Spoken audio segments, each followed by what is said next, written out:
I know what you're thinking. Who is this guy and what a helmet? I get that a lot. Well, I'm Matt Welcome, stand-up comedian and science geek. Don't let all this expensive equipment fool you. I'm just an ordinary guy, but there's a difference. I'm on a mission to prove to you that time does not exist. And this is not an easy task. For example, take Professor Hawking's mad scientist paradox. Professor Hawking asked us to imagine what would happen if a mad scientist hell-bent on creating confusion constructed a powerful high-tech weapon. Then, with his gun completed, he walks the other side of a time porthole. Assuming time exists, this device lets him see what is happening just 30 seconds in the past. So through the porthole, he sees himself 30 seconds ago preparing to construct the gun, but he shoots himself before he can construct the gun that he shoots himself with before he can construct the gun.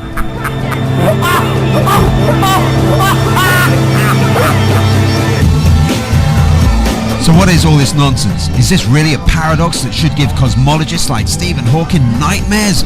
Well, the answer is an emphatic no, because time does not exist, and only one man in the world can explain why. So please welcome the real Matt Welcome!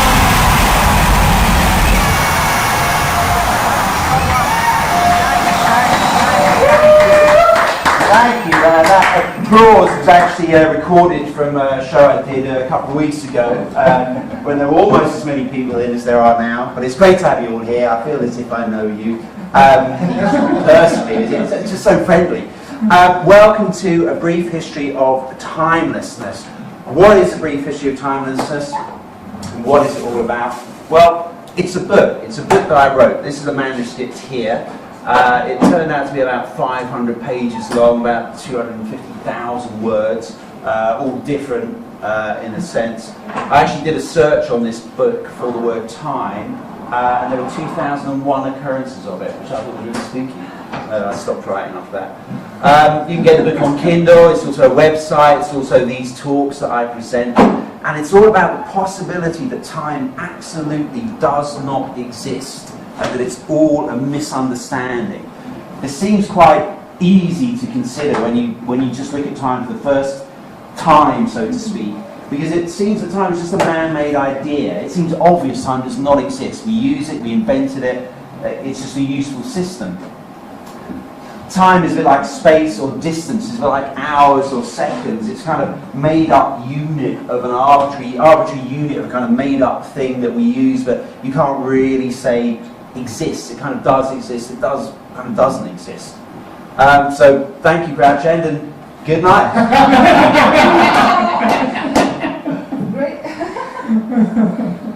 Okay, alright, you're on the more detailed approach. You see, this is the problem. I get into this conversation quite a lot with people about time and timelessness, and it's very easy to say to someone at the beginning, oh, you know, time does not exist. They go, yeah, of course, it's just a man-made idea, we all know that. I go, really? Okay, so do you realise that when you say that, you're disagreeing with Ptolemy or Römer or Poincaré or Kepler or James Clerk Maxwell, who basically discovered everything about electricity. Newton and Leibniz, who developed calculus, which tells you how fast an object is falling and what its speed is at a particular point. Lorentz, who worked in relativity, and Minkowski, who worked out four-dimensional space-time continuums. Do you realise you're disagreeing with all these people when you say it's obvious that time does not exist? You also disagree with Aristotle, Descartes, Kant, Galileo, Newton, Einstein, Schrödinger, Hubble, and Stephen Hawking, and the authors of all these books. Because all of these people have got something to say about time, and you can't have something to say about something if you don't think that thing exists. These are all books that I've read, and I've researched all these people.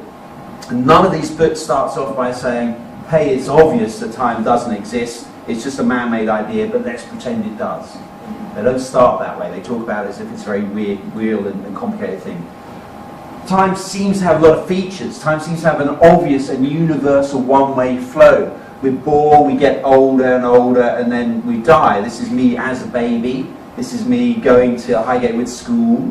This is me performing some stand-up, and this is me dying just after that particular gig. So it seems to have a direction. We all know that that's obvious. We all get older in a direction. Time seems to have a direction. There seems to be a past, and there seems to be a future. For example, we say we can remember the past, but we can't remember the future. You may remember the past 5 prime ministers. Anyone? Cameron. Brown. Major. Exactly. But you can't remember, that's the only picture of Margaret Thatcher, that's how she is now apparently. But you can't remember the future. So we start off saying, yeah, it's obvious, it's a man-made idea, but it seems obvious that you can remember the past, but you can't remember the future. If there's no such thing as time, how could this be the case? We say we can see but not change the past. This is why we have history books and not future books. You can't go to buy a book about how it will be in 2030 or something like that. Conversely, we say that we can change but not see the future. So these seem to have very distinct features and attributes, the past and the future. It seems that what we do now will affect it will affect the future. So for example, if we were to build a wall across the Broadway, we would expect there to be a pile-up of cars. That would happen in the future because of something we did now, apparently. Excuse me. Time seems to constantly flow, day always turns into night, bills always keep arriving, we always get older. And as you look into time in a more kind of scientific way, and these books that I've read, and I've read many other books on time, I've got kind of, I was going to say obsessed, not obsessed, heavily focused on the subject. Time seems to have more and more attributes. These books, for example, here, A Brief History of Time, The History of Time, How to Build a Time Machine, Time and Space Travel, About Time, Time, Space and Things, The Birth of Time, Time Travels in Fourth Dimensions, The White Hole in Time, The Arrow of Time, A Shortcut Through Time, Time Traveler's Guide, The Story of Time. They all are apparently about something. And surely if this thing was absolutely non-existent, we would all know it and it'd be obvious, and all of these people go, don't be such an idiot. Today, modern people, obviously you're talking about time. Brian Cox, I respect the guy, I think he's a wonderful science communicator. He did a program called Do You Know What Time It Is, or What Time Is It?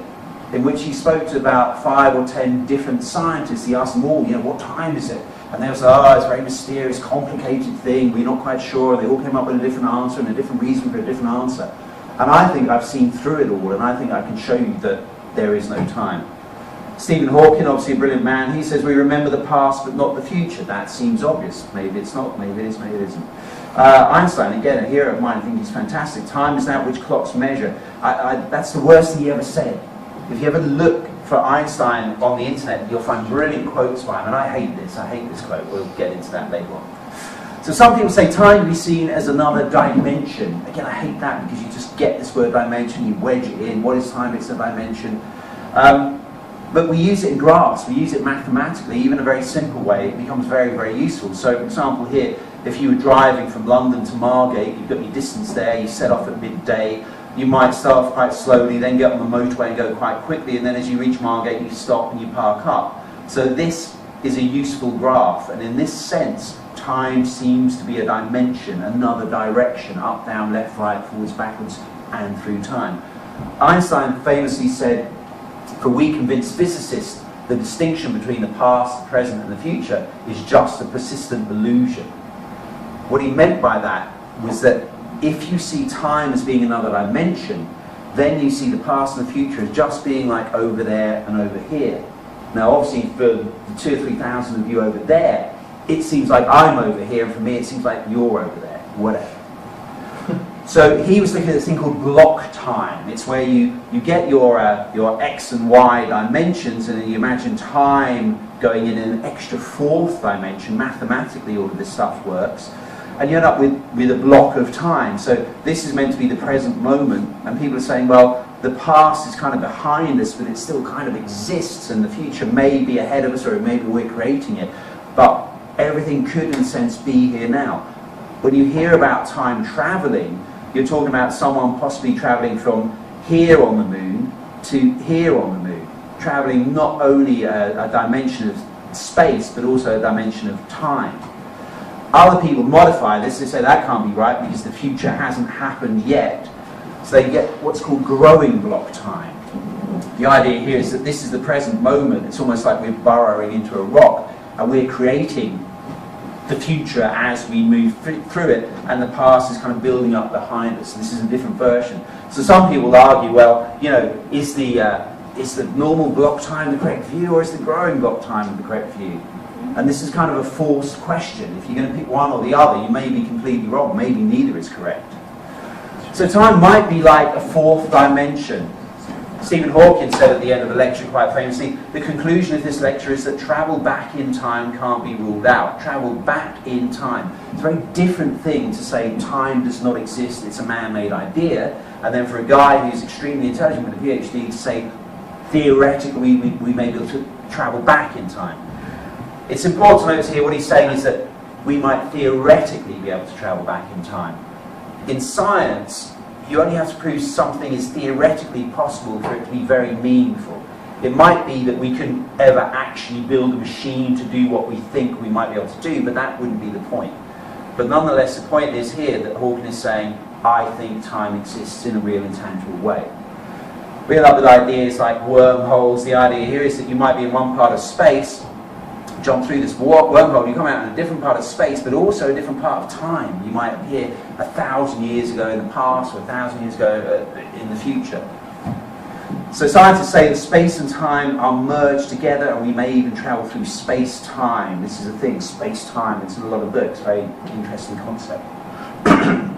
So scientifically, which is it? Does time simply not exist? Is it simply a convenient unit that we use like inches and feet, minutes and hours and seconds, whatever? Or is time a real and complicated fourth dimension with a past and a future, with a flow and an order and a direction, etc.? All these things seem to be attributes of time.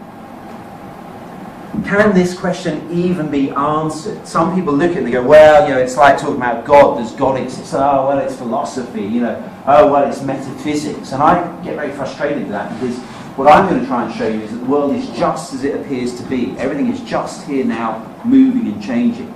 People say, what is your theory? And I say, I haven't really got a theory. If you believe in time, you've got a theory. A theory is something, a story, a sensible scientific story that you put together to explain what you observe. What I'm trying to say to people is that I just observe the world around me, and it seems to me that everything's here now and it's moving and changing. If I get something like this object and I release it, it falls to the ground. Now, we can call that whatever we want. We can call it gravity. I don't know how it works. I haven't got a theory about how it works, but it seems to work. I have directly observed that it works and I give it a name. Having a theory about it is a different thing. So if you talk to the scientists, they'll say that time is real or real-ish. If you talk to the philosophers, they'll say that it's endlessly debatable. If you talk to God, he says just keep the noise down, I'm trying to think. So I'm going to try and show you how time does not exist at all, and how it is just a very deeply ingrained misunderstanding. The thing is that time works, the system of time works. It's a bit like the system of money. We all know that money works. You couldn't run a city or build a skyscraper or employ builders without money. But at the same time, we know that money absolutely does not exist. It's just a very useful idea that lets us communicate and get on well and coordinate our actions. I'm going to try and show you that time is just as intangible, but also useful. So I'm going to try and show you that there's no past, there's no future, there's no flow of time, there's no direction of time, there's no order, no temporal order, nothing happens before or after anything else, and it's not an extra dimension, and that the question, does time exist, is not unanswerable. It's not like, hey, we can never really know, it's so mysterious. I'm going to show you that it's completely non-existent. And all of this rests on one key question. As I wrote the book, I discovered more and more things about the subject that I was thinking about, and more answers came out. Each time I read that pile of books, I looked through it for their main reason for saying time existed, and as I hit their example, like we can remember the past but not the future, I would have to look at that and think, well, is that correct? Can I find a way through it? And towards the end of the book, I realized it rests on one key question. The simplest way I can put it to you is this: does the past exist or not exist? What do I mean by the past? And this is a question, I ask this question to people in noisy pubs, and the conversation always ends in tears. And when I ask people this question, they avoid the question, and I let them avoid the question, because as humans we're very good at avoiding questions. And avoiding questions is not the same as answering a question. So what I'm asking you is this: does the past exists? And I'll ask people that question. So, what do you mean by the past? What do you mean by exists? What do you mean by the? Well, let's break it down a little bit. Excuse me. We say the London Olympics, the London Olympics are in the past. We saw them, they happened, it's over, it was great, we didn't mess up the opening ceremony, everyone was relieved at that point, there was no big kick-off. So we say that the London Olympics are in the past, but are they in the past? I can say that my keys are in the drawer. That can be a very true statement. My keys are in the drawer, it's very simple to understand. But are the Olympics really actually in the past? Is there a place or a thing called the past where the Olympics are? And this is important because we say the Olympics are in the past, or World War II is in the past, or whatever is in the past. And we're misusing language if that isn't correct. And it's at this delicate kind of point that the confusion about time slips in. We accept that we're okay saying, oh yeah, that was in the past, that happened weeks ago. But if the past does not exist, then it does not exist. And this is the question that we're going to investigate. So in other words, what I'm saying is this: as things are happening, so we know things are happening, as a car drives down a road, for example, does the universe make some kind of a record of it somewhere else? We're filming this on these cameras. The record that is being formed physically in the silicon chips within that camera. It's a physical form that is here now. The question is, as a car drives down the road, does the universe make another record? Is there a past in which that car's journey is recorded or not? And what I realize is we should also ask the question, what if things just move? What if things just move and change? I'm here, I'm talking to you now. As I'm talking, I'm changing your minds because my voice is hitting your ears, it's changing the inside of your brains. And as I move an object around like this pointer, it's here, it moves across here. But what if that's all it's doing? What if it doesn't leave a past behind it? And what if it doesn't head into a future? We're all very familiar with the idea of a past and a future. We set off to work in the morning, I'll be at work at 9 o'clock. We all talk about those kind of things. But do those things really exist? What if things just move? What if there is absolutely no past that ever actually exists or is created in any way, anywhere at all? What if things just move? You have to consider that possibility. If I'm standing here, I could ask you, I could explain to you a picture that's on the back of the wall. I could say there's a picture on the wall, I can describe it in great detail, I can talk to you about it more and more and more. But unless you turn around and you take a different point of view, you will not see that picture. We could argue endlessly about whether the picture's there or what the picture means. But unless you take a different point of view, you won't see it. So trying a point of view like this out is like trying on an article of clothing. You don't know if something's going to fit you or suit you until you try it on. So we're considering the possibility that things just move and change and interact. If things just move and change and interact, would this be enough to mislead us into wrongly assuming a thing called time exists? Stephen Hawking says there, we remember the past but not the future. Well, hold on, what are you actually talking about? Maybe you're just talking about parts of your brain. Have we wrongly assumed time exists? It seems like a very naive, simple question, but these are the people I've researched, and none of them seem to have asked that question. When I read through these people's work, I find it on the internet, you search for time, whatever, and no one says, it seems obvious time exists because when we consider that maybe things just move and change and there isn't a past, this doesn't make sense because blah, blah, blah. It's not that they found a flaw with that angle, they seem to have not even considered that angle, and that's very important. If you were running a test for a new medicine, say a hay fever medicine, and you got 20 people in a room and you gave them your tablet, and in the morning they were sneezing and in the afternoon they stopped sneezing, you might conclude that your tablet worked, your active ingredient worked. But it could just be that the pollen count fell in the afternoon. You have to consider the other question. You have to get a control group, put them in a room without your tablet or with a placebo and see if they stop sneezing as well. If you think time exists, the idea of time will seem to make sense to you. The system works. It's like money. If you think money exists, it will work. And if you ever try and look for money, you will never find the actual thing. You'll find gold, but that's gold. So, surely, before you get onto very complicated mathematics, all involving t, time, here, This is Einstein's relativity, this is time dilation, this is the equation showing that as you travel at great speed, as you approach the speed of light, apparently time will slow down. Einstein worked this out, everyone followed it, it seems to be a wonderful understanding, and it is very useful. It does say something about the world, but I don't think it says what he quite thinks. Surely before you get on to equations like that, and imply meaning to them, you should be able to answer the question, does the past exist? And if the past does exist, where is it? You can't just go, oh, it's in another dimension. That's easy. You know what I mean? Anyone can get out of anything like that. Where you stop, it's another dimension. You can't just make up the word dimension. If the past does exist, what creates it? What power is the thing that makes it? Where is it stored? Why does it exist? And if the past did exist, how would you or I know that it exists? I can ask someone here a question, for example, Tony, when I ask you a question, and the answer to this question is in this room now, but you might think you're talking about the past. Tony, by the way, is one of the best plumbers in Crouch End, in case you're wondering. This entire thing is sponsored by Tony's Plumbing, 24-hour service, reasonable rates. Tony, the question I'm asking you is, what is the name of the first school that you went to? Woodside Junior. Woodside Junior. So you went to Woodside Junior, but when you looked for that answer, you didn't go back into the past. You don't own a time machine. You looked inside your head for that answer. So if there is a past, how would we know? How would it affect us? There are a lot of assumptions that people seem to have made about this thing existing.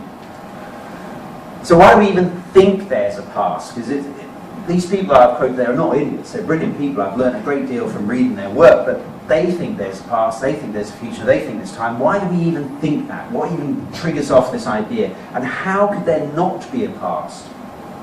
Consider this. You're looking at an object on the table, a simple cup. Light hits the object, bounces off the object, it hits your eyes, the lens of your eyes. That forms an image on the back of your eye, your retina here. That sends a signal up to your brain, and it rearranges the contents of your mind. You can rearrange the contents of your sock drawer. You can rearrange the contents of your fridge. But that doesn't prove there's a past, and doesn't prove there's a future. These cameras here and here are rearranging the electronic contents of their memory cards, but that doesn't prove there's a past or a future. So we take the cup away, so it's completely gone, but when you ask someone about that cup, they have a memory in their head, they have an impression in their mind that says, oh yeah, the cup was here.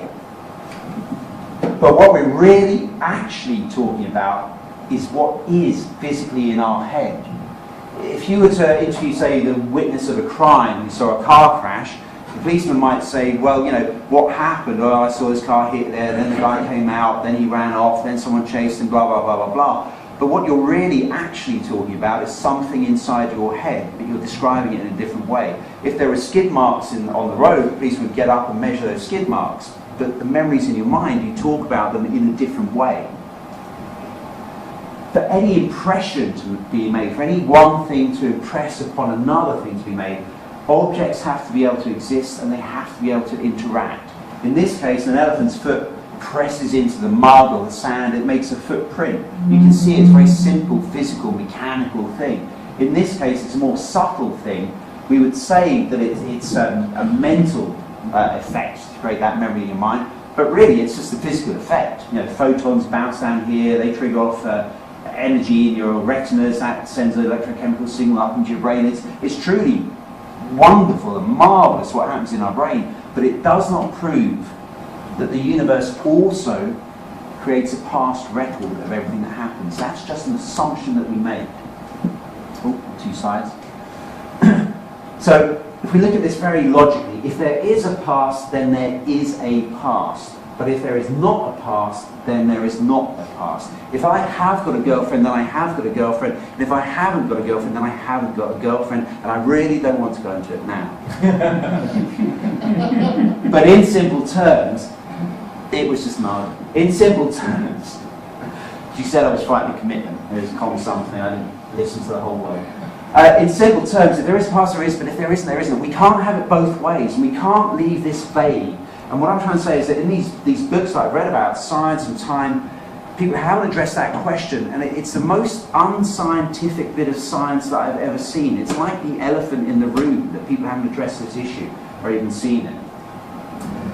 So what if it's just in our heads? You know, okay, Matt, it's just an idea, we got the idea. Well, one of the problems is that it leads to complicated mathematics, and it leads to people thinking maybe we could travel through time, at least all these assumptions.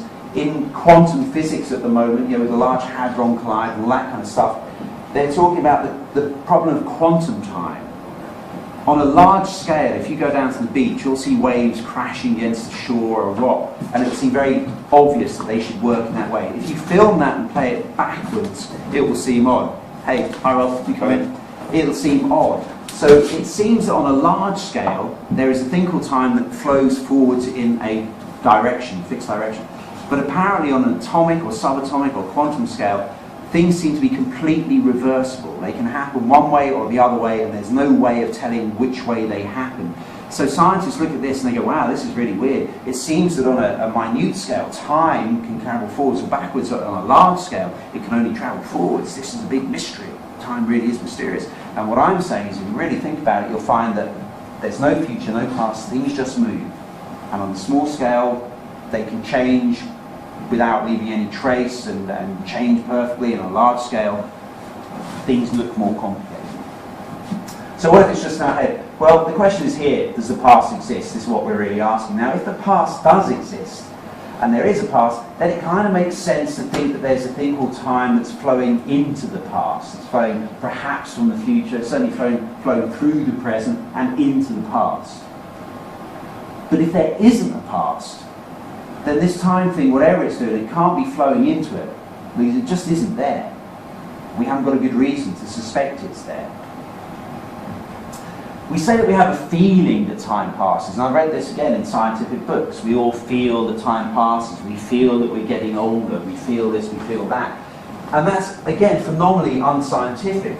If you were to take a naive person or a kid to see Derren Brown, the famous mentalist, who I think is absolutely brilliant, I can never work how he's done anything, that person might see what he thought was mind reading. And if you spoke to that person after and say, how did you feel? He goes, oh, it was really weird. I felt really weird as I was watching that mind reading. Watching mind reading makes you feel odd. But he's not feeling watching mind reading. He's feeling watching someone tricking in a very clever way. This is a particular example of the cleverness. So we may feel change, but we say we're feeling time passing. But feeling something is not the same as proving it exists, or feeling something and calling it time is not the same as proving that time exists. So what about the idea of time? You see, I fully understand the idea of time. I fully understand that, it feels like last week I was, kind of drunk or partying or doing whatever I was doing. And of course it kind of makes sense that things have happened. Perhaps you can see this, I don't know if the word is dichotomy that I'm trying to present to you, this way of looking at things in two ways. You think, well, it's kind of obvious the past happened, but then if the past does not exist, it does not exist. But we still have this feeling. What about the feeling and the idea? Well, consider the idea of the W7 bus. We know what one is, we've all got on one, we're thinking about it, and we've got the idea that it exists. Now consider the idea of the tooth fairy. We all know what the tooth fairy is meant to be. It's a fairy that turns up and gives kids money for teeth, a bit sick, a bit weird, but whatever, that's how they like. And we got the idea of the past. All of these are ideas. They all exist. We can have an idea that there's a team of hippos that live on the moon and make iPhones. We can have any idea in our head. But having an idea doesn't prove that the object we're thinking about also exists. In this case, we can check. We can go out. We can look for W7s. We can bang on the side of them. We can ask other people to confirm. It seems reasonable that they exist. Here it seems that only the idea exists. If you ask your parents, they'll tell you it's a story, they wonder what you're up about, why are you asking such a weird question. You'll never find angel wings on your pillow. Well, I have looked. You'll never find the tooth fairy or the science behind it or where they get their money from or what they do with the teeth. There's just no evidence to prove they exist. We have the idea of the past existing, but the idea alone is not proof that it exists. To scientifically assume that something exists, you need a reason to suspect it exists and then some experimental proof. So we have a reason to suspect the W7s exist because we go out there, we see them, they're big, they're red, they say W7 on the front, we stand in front of one, you get knocked over, if you go on without a fashion Oyster card, you get grief, blah, blah, blah, and they have announcement systems that keep telling you they're the W7 every 5 minutes, which we don't need to be told. With gravity, We have a reason to assume it exists because everything in this room seems to be stuck to the ground. Now maybe it's held there by Velcro or super glue, but I can pick up objects at random and they all seem to fall and be movable. Every grain of sand on every beach and every drop of water in every ocean, every cloud in the sky, and every car on the road proves to you that it seems that there's gravity operating all around us in some way. So we have a reasonable reason to assume that this thing may exist, and then we can do experiments to prove it. We can get different objects, we can find that they compress springs and scales in different ways, in a very consistent way, and we can work out why the moon orbits the Earth. So we've got a reason to suspect this thing exists, and some experimental proof. A reason to suspect this exists, experimental proof. We've got a reason to suspect this thing exists, but it's only from our parents, and when we talk to them, it turns out they made up a story and blah, blah, blah, and we can't find any proof. And it's the same thing with the past and time. We think we've got a reason to suspect it, but it turns out we haven't. And we think we've got proof, but it turns out we haven't, in my opinion.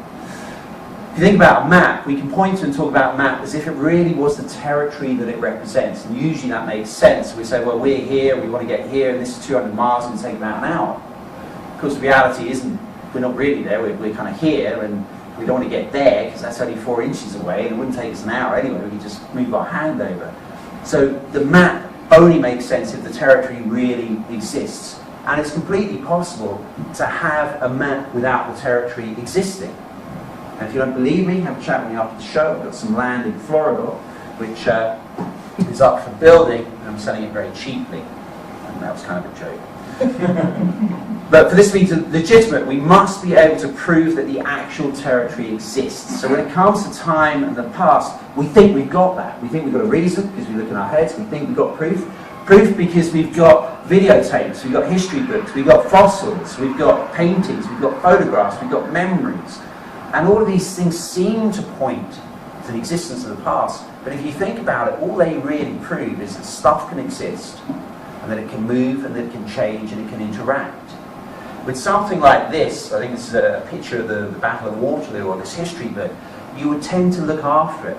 If someone said, I've got this rare Monet picture of King Henry or whatever, would you look after it? You go, yeah, I'll leave it on top of the radio, I'll put it near the fireplace. You probably wouldn't do that. You'd put it in an area of low energy. With an old videotape, you might not be so careful. So some things change very rapidly, some things change very slowly, and we look after some things, we don't look after other things. How can things just exist?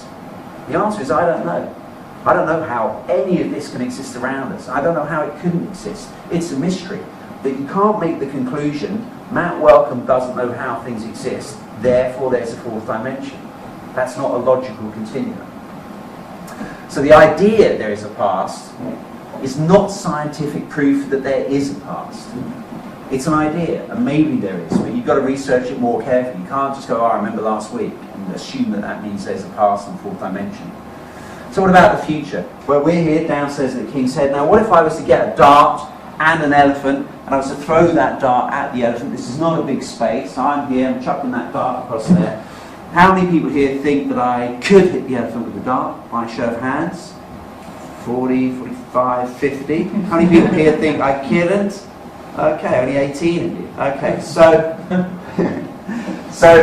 the point is this.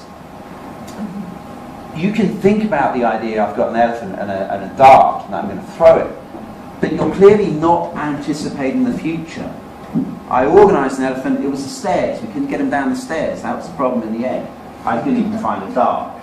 But the point is, that idea happens in your head. You can have many ideas. I can ask you now, do you think it's going to snow tomorrow? And you can formulate an idea. You might even see the weather map and there's a big bunch of cloud heading in towards you. So you might think, yes, I think it probably will snow, it probably won't snow. Whatever you're thinking, however you're thinking it, you're just thinking it here, now. You get the idea that you're thinking about the future because you have the idea that you've thought about the past. The two things seem to tie together. But in reality, these things are just in your head. Mistakenly, we call an idea, an impression in our mind, the past. Mistakenly, we call an idea in our head, the future. So when Stephen Hawking, who again I respect, says, we remember the past but not the future, on page 161 of A Brief History of Time, I think he's wrong. And a tiny sentence, it only takes one tiny sentence to be wrong for the whole book to kind of untangle. So Brian Cox, again, someone I appreciate, I respect him. The arrow of time dictates that as each moment passes, things change. So is there an arrow of time, and are there moments? Sometimes I chat to people that say there's no such thing as time, and they go, yeah, of course. The past doesn't exist anymore, and the future hasn't occurred yet, and this moment is constantly disappearing. The moment's gone, the moment's gone, the moment's gone. I'm going, well, I don't really see that. All I see is a load of stuff here, and some of it's moving and some of it isn't. I don't see any moment that's constantly going. So consider again, and these little diagrams I made here. This is a guy who's lining up a football shot here, and obviously the goalie's there. He takes the shot, it's kind of will it, won't it? And the goalie takes a dive, and it goes in. So we've got the situation where we can imagine the past, the present, and the future in a very simple way. So the question is, does that past exist? Does the future exist? If they do exist, then we do have an arrow of time, as Professor Brian Cox suggests. But if the past doesn't exist, we can see that that arrow of time can't really flow into it because it simply does not exist. And if the future doesn't exist, then surely it's just now. Surely we are just living in a big three-dimensional block where things move and change, and they give us the impression that there's a past and a future. It's a really weird thing to look at. I mean, time itself seems to be a wonderful thing to consider, like, wow, how mysterious time, the future, the past. But isn't it equally mysterious to consider that this is just it? It's just constantly now. But then again, we live and we die, and there aren't any more dinosaurs around. If you think about a cigarette doesn't come out of the future. It comes out of a tobacco plant. A tobacco plant is formed because particles in the air congeal on that plant and make the tobacco plant. Then you grind up and you make a cigarette. And when you smoke a cigarette, it doesn't disappear into the past. It breaks up into tiny little bits, and they get spread out so that we don't see them or we don't pay them any more attention. But every bit of every cigarette that you may have ever smoked or ever seen someone smoke is always doing something, somewhere. If I get this cigarette, this glasses case here, we put it together, it seems to be one thing. If I pull it apart, it hasn't disappeared into the past. Nothing's gone anywhere. I've just moved a couple of things around. The dinosaurs, weird as it may sound, every single atom that makes up every single dinosaur is always constantly doing something, somewhere. They're just not very easy to photograph right now. They're spread around. The next space station that we're planning to build, every single bit of matter that makes up is somewhere doing something. We just don't call that collection of matter a spaceship at the moment. So it's not a static and infinitely thin moment.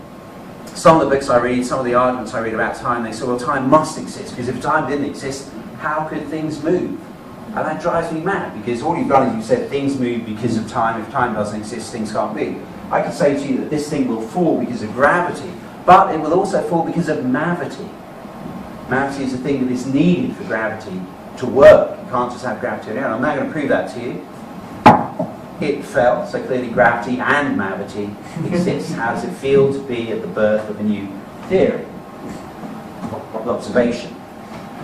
So it's not an infinitely thin moment. That's you kind of get that idea. If you believe in time, you end up with the idea that if there wasn't time, everything would freeze, and it would have to be this thin slice with four-dimensional space-time, and you get looped into weird things, whatever. Things just change, just as you appear it, as it seems to be to you.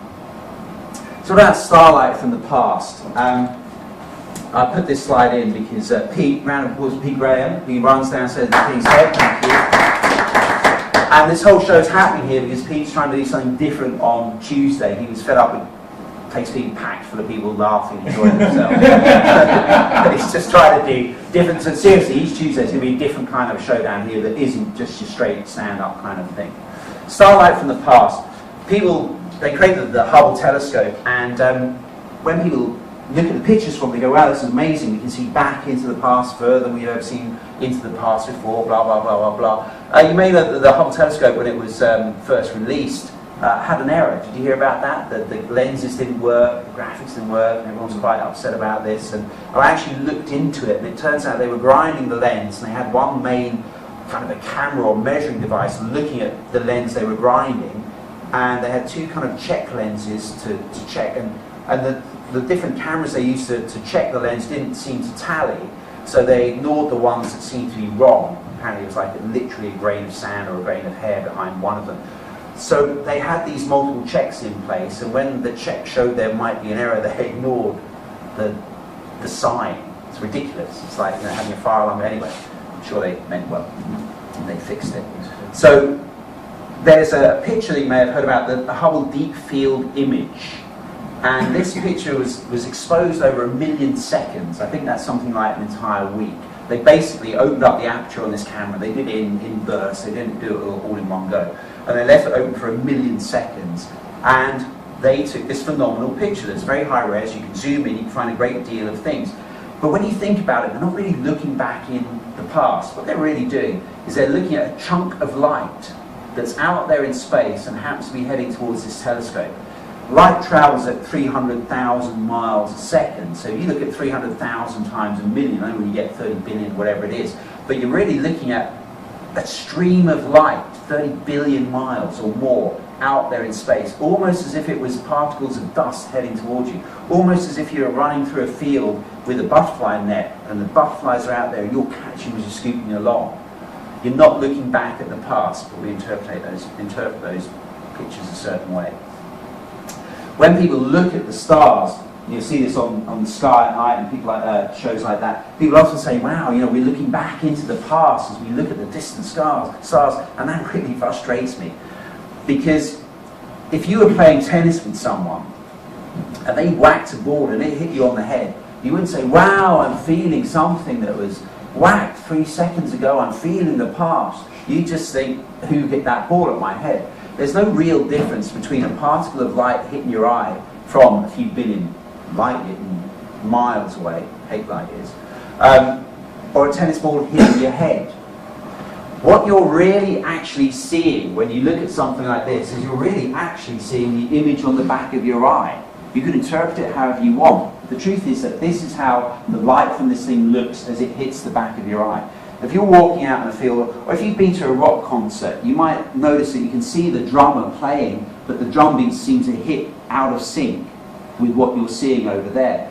You don't think, wow, I'm listening to the past. You're just feeling what actually reaches you here now. It's only if you have the idea that there's a past that you start interpreting this kind of thing as being the past. So time is not an arbitrary unit of something. This is another kind of escape route we take. We go, oh yes, of course time doesn't exist. Minutes and seconds are just like feet and inches, because space is like time and time is like space. And even when I get on forums and talk to people in depth about scientific things, I'm not a qualified scientist, people go, oh yes, space and time, you've got to untangle these two things. Maybe if time exists, space and time are mixed together. But you'd have to prove that time exists, first of all.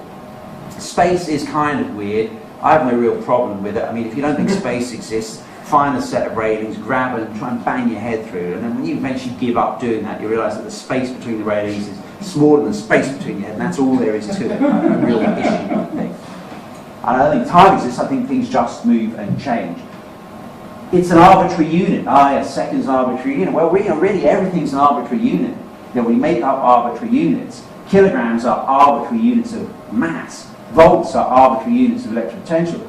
A magimeter is an arbitrary unit of magic. This is something I actually made up for the Harry Potter films. You see, the magimeter is on a scale of 1 to 10. A very small power spell would be something like a 1, so I don't know, and you can make an object move, but a 10 would be complete invisibility, or teleport yourself from one place to another place, but not a time.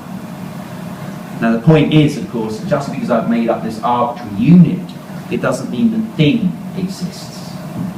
So time is not an arbitrary unit. Minutes and seconds are not an arbitrary unit of a thing called time, in my opinion. We get a machine, we put a motorized hand on it. This hand will move around at a particular rate. This hand might move through 60 degrees, or the tip of the hand might move through 2 centimeters, but we might end up calling that 10 minutes, which is fine if minutes exist, but this thing doesn't prove they exist. So what does this mean scientifically? Well, Galileo Galilei, Figaro Magnifico, I'm just a poor boy, he did a lot of experiments. He was like one of the first scientists in the world. Stephen Hawking said, you know, to me, this guy was one of the first scientists. He did experimental proof. When Galileo was first working, everyone thought they could just think. Everyone thought they could just think the solution to problems. So they assumed that if you got two objects One was small, one was big. The heavier one was harder to lift up, so therefore it would fall faster, so they didn't need to check whether that was true. Galileo really thought about it, and he did experiments to test it and prove it. What he did in stroke of genius was he built a ramp. If you just drop an object, it falls so quickly that you can't really tell what's going on. But if you get an inclined ramp, you slow down the effect of gravity. You can incline this as much as you want, you can make it as smooth as you want, so you're slowing everything down. What he used to have was bells on this thing, so as the ball rolled down, it would go ting, ting, ting, ting, ting, and the bells would ring, and you could tell where the ball was, and you could hear if it was speeding up or slowing down. What he also did was he used a clepsydra, or a water clock, which is basically just a container with a hole in it. Water pours out, it fills up with a lot of glass, because they probably didn't have them, but a container. So you set this ball rolling down, you literally put your thumb over this thing, you release it as the ball starts, you block it as it stops, and you've collected a quantity of water. And you can see how that would be similar to time. You could use that as the idea of time. And he produced extremely useful formulas that we use today. Distance is a half AT squared. As soon as you hear that, you probably think of O-level maths and what did it mean, physics and all this kind of stuff. This is acceleration. On a different planet, you would change this number. If you're on the moon, you would make this number 1/6 of what it is. If you're on a heavier planet, a denser planet, you'd make it a large number. But basically, it's a formula for dropping an object. If you put t in here, say 3 seconds, this will give you distance, how far an object could fall in 3 seconds. And as an object falls, it goes faster and faster and faster because gravity is constantly speeding up. As it falls the first kind of foot, it might be doing 1 foot a second. These aren't correct figures.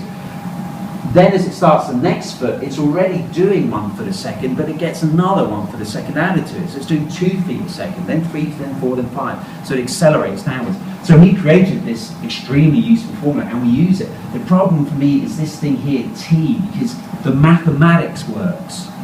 So we think we've got a reason to believe this time thing is real and tangible and useful and exists because the maths works.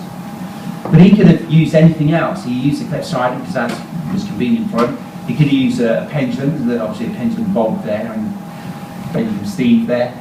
He could have used a pendulum clock, who could resist that. This is actually a pendulum clock that Galileo designed and that his son made. He could use a wind-up clock if he worked out how to do that. I don't think so, the spring mechanism behind there probably does. He could use a quartz watch, he could use a atomic cesium 133 clock. If he'd used any of those things, what he should have also done, what he perhaps should have done, is he should have changed this formula. Distance is half a times the millimeters of water squared. That will give you a formula for how far an object would fall depending on how many milliliters of water you collected, because that's what you've actually done. As Galileo was doing these experiments, he probably counted 1, 2, 3, 4, 5. He'd watch a pendulum bob swing or a ball rolling down. And when you count 1, 2, 3, 4, 5, it's the beginning of the idea that there's something that is traveling in a constant direction, in a direction that's not up, down, left, right, something that's constantly accumulating. You go, wow, this thing, time, where's it come from? You go, well, it came from your mouth, mate. All you're doing is breathing in and breathing out and saying the numbers 1, 2, 3, 4, 5. But you haven't proved there's a past, and you haven't proved there's a future. You haven't proved anything other than things just moving change. He could have used pendulums, in which case you should have put here, this is the half A times the number of pendulum swing squared. Could have used a wind-up clock. You should have put in their degrees of rotation or centimeters squared. Could have used any of these modern devices. You should have put the number of vibrations of quartz or vibrations of cesium. If we use the idea of time, it's very useful, but you've got to make this dividing line. We're talking about a thing that really exists and really flows from a future and a past, or not, and we're just talking about change. The dividing line, the point where many people seem to slip off and make a mistake, is they start putting t in these equations, and the equations work more and more, and they forget what they've done. They forget they haven't proved this time thing exists, and they just assume that these equations prove that this time thing exists. So what? What does it matter? Well, Einstein said that time is that which clocks measure. Well, clocks don't really measure time. They measure degrees of rotation, they measure speed of this hand, they measure the distance the tip moves. They also measure the release from an electrical battery out through a mechanism. They don't really measure the flow of the thing from the past into the future or vice versa. And this matters because Einstein's work, we interpret it differently if we really think there is a thing called time. we look at his equations and think, wow, this guy said so much about time, he's really confirmed the thing exists and he's told us more about it. But I don't think he has. Einstein's relativity. His first paper was called The Electrodynamics of Moving Bodies. This is Einstein's basic relativity paper from 1905. And it was an amazing piece of work. It sparked off a revolution in scientific thinking. And in that, he seemed to show that time could be slowed down. If there's a thing called time, it can be slowed down. If you move very rapidly, time slows down. This is a phenomenal thing, and people think they've confirmed it with GPS satellites and things like that. They have confirmed something, but I don't think they've confirmed that time slows down. So people think that relativity tells you amazing things about time, but I think there's a different way of looking at it. So I read this paper very carefully, the layman's version that I can understand. And it says at the beginning, it says, we have to be quite clear as to what we understand by time. This is Albert Einstein's translation of Albert Einstein. If, for instance, I say, the train arrives here at 7 o'clock, I mean something like this. The pointing of the small hand of my watch to 7 and the arrival of the train are simultaneous events. They happen at the same time. This seems to make sense. You might even turn up to a train station, see a train pulling in, look at your watch, see the hand at 7. The problem really is that time may or may not exist. I think it doesn't exist. If time exists, then this device is useful for measuring it. But this device does not prove that time exists. If Yetis exist, then this device, the Abbey Yeti counter, would be very useful for counting them. But this device does not prove that Yetis exist. So we're going to be very careful where we make this error of thinking something's been proved and something hasn't been proved. It's almost like if you met someone called Steve, you go, Steve, is Bob a liar? You go, no, Bob's not a liar. You go, how do you know? Well, he told me he's not a liar. And you ask Bob, is Steve a liar? No, Steve's not a liar. Oh, good. So neither of them are liars because they both told me they're not and their story's confirmed. You haven't learned anything. And if that really made sense, that it's only in my head. The train can be anywhere, and the watch hand can be anywhere. If there's a thing called time, then that watch hand tells you about its passing, and it tells you what time it is, and it tells you at different times. But if there is not a thing called time, then that watch hand is just a thing going round in circles. The train can be anywhere at once. It can be moving along a track, it can be started, it can be stopped, it can be broken up into different pieces. The watch hand can be going around, it can be stopped, it can be doing anything else. But none of this proves to you that there's a future and a past or a passing of a thing called time. So the pointing of the watch hand and the position of the train are not simultaneous events because nothing is either simultaneous or not simultaneous.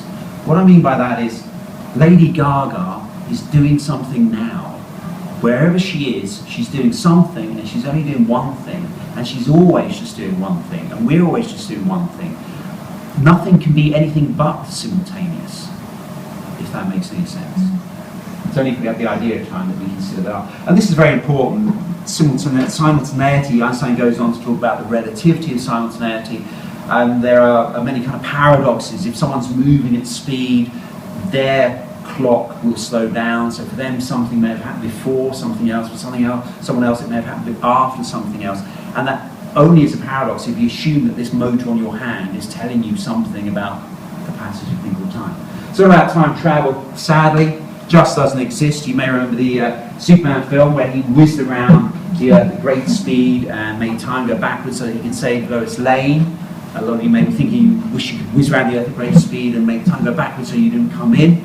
But this was quite frustrating anyway, because if he had whizzed around the Earth at great speed, and we won't go into the centrifugal forces, he would have changed more slowly himself. But he wouldn't have changed the Earth, and he wouldn't have sent time back to the Earth. This is the only technical bit of this talk. We're going to talk about special relativity and the light clock. This was Einstein, one of Einstein's stroke of geniuses. He said, imagine this, imagine a light clock, imagine the simplest clock in the world. Imagine two mirrors facing each other, and in those mirrors you bounce a photon of light, a particle of light between them. This becomes the simplest, fastest clock in the world. Because light is the fastest thing in the world. It's the fastest thing in the universe. Why is light the fastest thing in the universe? Well, because if it was something else, we'd be talking about that instead. But Einstein concluded that there doesn't seem to be any simultaneous effects. You can't do something here, immediate effects. You can't do something here that immediately affects something over there. We never observed that happening. So then he concluded that there must be a fastness effect. If there aren't any instant effects, there must be a fastness effect, and then it transpired that this is almost certainly light. So he made this light clock. So this thing's changing as fast as it possibly can. The thing that he realized was if you got one of these things and you moved it at great speed, the light would now have to travel in a diagonal to complete its ticks. So if you have a little counter up here counting the ticks, this one would go tick, tick, tick, tick, tick. This one would go tick, tick, tick. Because the change just can't keep up with the movement of the clock. And what's important about this is you realize every atom in your body is like one of these little photons vibrating. And it is a fact that if you go up on the space station and you whiz around the Earth at 18,000 miles an hour, you will change more slowly. You won't sink back into the past or head into the future. So what Einstein then concluded, or other people concluded, is that if you move this clock at the speed of light, well, this little photon is so busy keeping up with the clock that it won't have any motion left to bounce up and down. So people conclude that, wow, if you travel at the speed of light, time would stand still. What would actually happen if you travel at the speed of light, in my opinion, is that you would stop changing. Very big difference between saying there's a thing called time that flows from the past to the future to a past that has been slowed down, and just saying some bloke in a spaceship isn't changing very much. Then people over-extrapolate this and go, that means that if you travel faster than the speed of light, you would go back in time. You might have seen that thing about the Hadron Collider, or wherever it was, where they thought these newer mesons were traveling faster than the speed of light, and how this might disrupt the whole theory of time and everything else. And that's why I'm showing you this, because if you look at it this way, you might see that this doesn't tell you anything about time. And it doesn't tell you that you go back in time. But people get confused, or so not brainwashed, but boggled, because they see this amazing thing that seems to tell them something about time, and so they stop checking the most basic facts, which, if you remember, is their past. If you look on Wikipedia, you find this guy, Valery Polyakov, who's claimed or cited as being a time traveller. This guy was on the Mir space station. I don't know why they call it the Mir space station, because I think it's quite a tremendous, amazing thing. Very polite of the Russians. He was up there for something like 400 days, and that meant that when he landed, his clock and his body and everything about him and everything about that space station would seem to be out of sync with the people on the Earth. If you had a super accurate clock, his clock would read a few millionths of a second behind the clock on Earth. So people think that is a genuine proof of time travel. It's hard to imagine when it's only a few millionths of a second. So imagine if you exaggerated. This is what you would call a thought experiment. You exaggerate something so you can see it more clearly. It's like putting something under a magnifying glass. Imagine if the difference was 6 months. He'd been up there so long and travelled so fast that the difference is 6 months. So he would jump out of his spaceship on the ground, and his crew would be going, hey, happy 53rd birthday, Val. And they'd give him a little cake. But for him, he'd think, but no, I'm only 52 and a half. There's a 6 months discrepancy between the two opinions. And if you think about it, that would be quite phenomenal, because for the people on Earth, it would seem as if this guy had come out of the past from 6 months. And even for this guy here, Barry, it would have seemed to him that he's arrived in the future 6 months. His body, his appearance, his hair, his clock, everything would concur. So that seems to be proof that there's a thing called time, and there's a thing called time travel. But if you think about it, all that would have really happened is he would have changed more slowly. He would have changed more slowly in a deeply intrinsic way, not the same as if you just put him in a freezer, but he would have just changed more slowly. He would not have sunk into a thing called the past. He would not have leapt forwards into a thing called the future. And his difference in the machine on his wrist doesn't prove that there is a future or a past. So there's no time travel. Sorry about that, folks. Imagine you could simulate this effect on Earth. If you could build a room and everything in this room happened more slowly. So not a timed machine, but a rate machine. The rates within this thing change. If that happened, you could stand here and watch the guy in there changing more slowly, and he could stand in here and he could watch you changing more rapidly. You could even play a game of table tennis. It might seem quite odd. You whack the ball over here, it goes at the normal speed you suspect that it would do. As it enters this machine, it would seem to slow down. You think, oh my God, the guy's got an advantage, but in fact he slows down as well. So for him in here, it would seem that everything was normal. When he whacks out the ball out here, it would seem that it speeds up. But then you seem to speed up as well. You could leave this thing running as long as you want, and there would never be a paradox or a discrepancy. You could never ask him to get you the lottery numbers from the future, and he could never ask you to go back and kill Hitler, which is what people always want to do when they have the idea of time machines. So when they get the lottery or kill Hitler, it's humanity, whatever.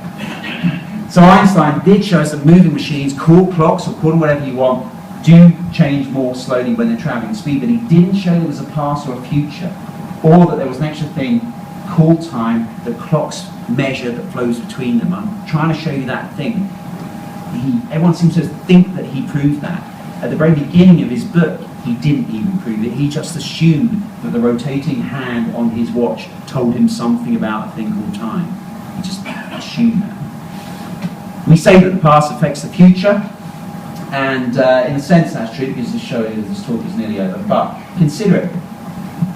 The past affects the future. How does that happen? I emailed someone on the internet, and I said, what is the past? We have this big circular thing. I said, look, does the past exist? And he emailed back, it did exist, but it doesn't now. And I was just thinking, well, when did it exist? And it immediately stops existing the moment it exists, whatever.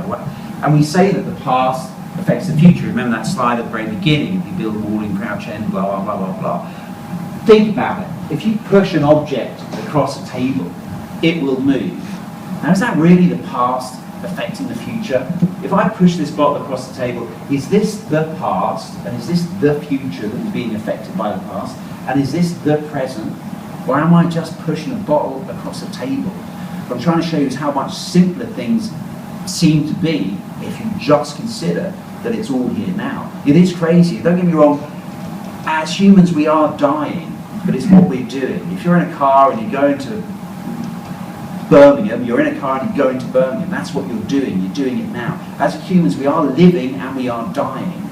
It's something we're doing now, and at a certain point we will break up into pieces and we won't seem to have a soul or a spirit. I could get that laptop and smash it up, and it would stop functioning the way that you and I like it to function. It wouldn't seem to work in a coherent way, but it would still be doing something. But that doesn't prove there's a past or a future.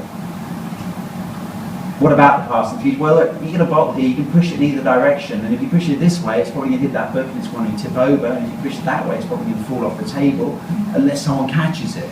The point is that your future is what is ahead of you.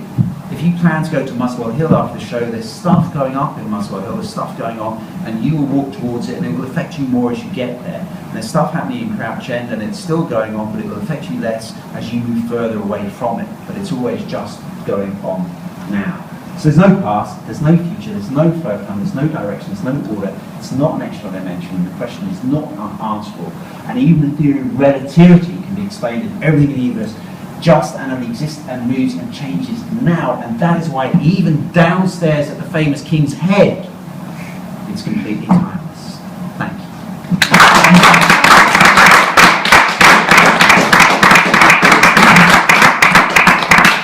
So, welcome to my world. I got that idea in my head, and I wrote that book because I realised that if I didn't write that book, it would drive me mad, and I would drive everyone around me mad in the pub talking about it. And at least if I wrote the book, I wouldn't have to think about it. Turns out I still think about it. To me, it just seems massively radical, deeply poignant, and so obvious yet so hard to explain. This is just one of 20 or 30 talks that I've given, and each talk is different. They go into different areas. Any questions? Anyone got any questions about that? Yes.